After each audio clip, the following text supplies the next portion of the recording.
This is Mr. Franklin's Math 1 on page 132, number 6, part C. Looking at this in the book, we're still talking about the two basketball stars, Kareem and Michael Jordan. Part C asks us to use the rule, that's Tukey's rule, to determine if there are any outliers for either player. Now, we strongly suspect that this 408 that I've got circled up here is an outlier, but we need to prove that using some math. I'm going to bring up my CPMP tools page again, and we were looking at the box plots for Michael Jordan. This sure looks like an outlier way down here at 408, but we've got to actually analyze the 5 number summaries for these two players in order to get that information. So I can now see that the quartile 1 and quartile 3 information here, I don't know why that just popped up, and the quartile 1 and quartile 3 information down here, I've got to do some calculating, and I've already got written down from the previous problem what the interquartile range is, but I've got to jot down what quartile 1 and quartile 3 are, and I'm going to pause for a second while I do that.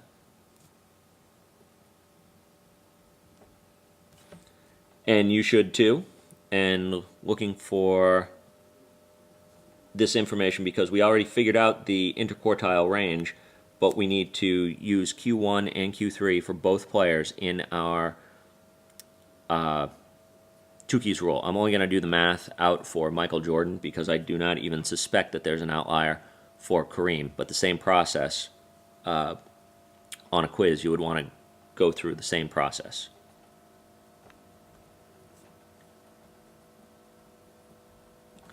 Using this information, I'm going to go over to Pages, and I'm going to use Pages as some scratch paper. So Tukey's rule states for upper quartiles that I take Q3 and I add to that 1.5 times the IQR. I'm going to type in some of the numbers that I have for that. Again, I'm only using Michael Jordan's numbers for this. Q3 for Michael Jordan is 2,810.5, and I'm going to add to that 1.5 times the interquartile range that I figured out for him is 452. In order to figure out what 1.5 times 452 is, I'm just going to bring up a calculator.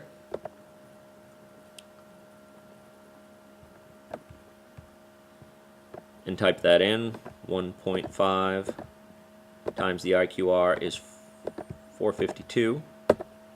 And so that gives me 678. Let me retype that.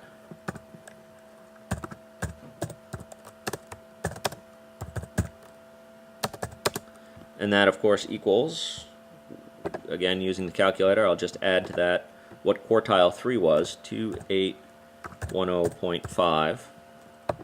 And that gives me a result of 3488.5. That number, let's go back and look at the CPMP tools window that I was using.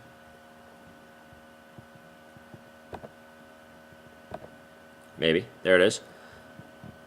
I've already got that information. So for Michael Jordan, that would mean that any number above 3,400,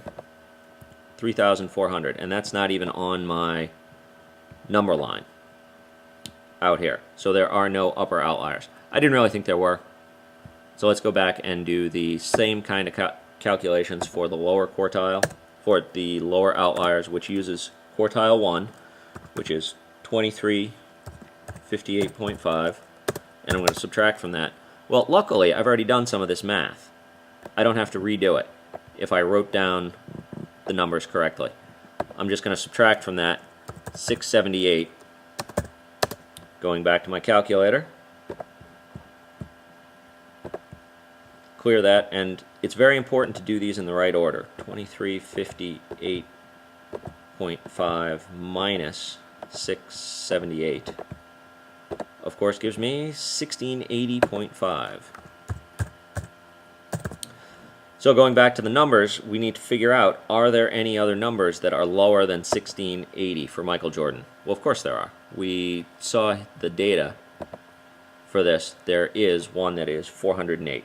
There doesn't seem to be any others, so 408 has now been confirmed to be an outlier using what we call Tukey's rule.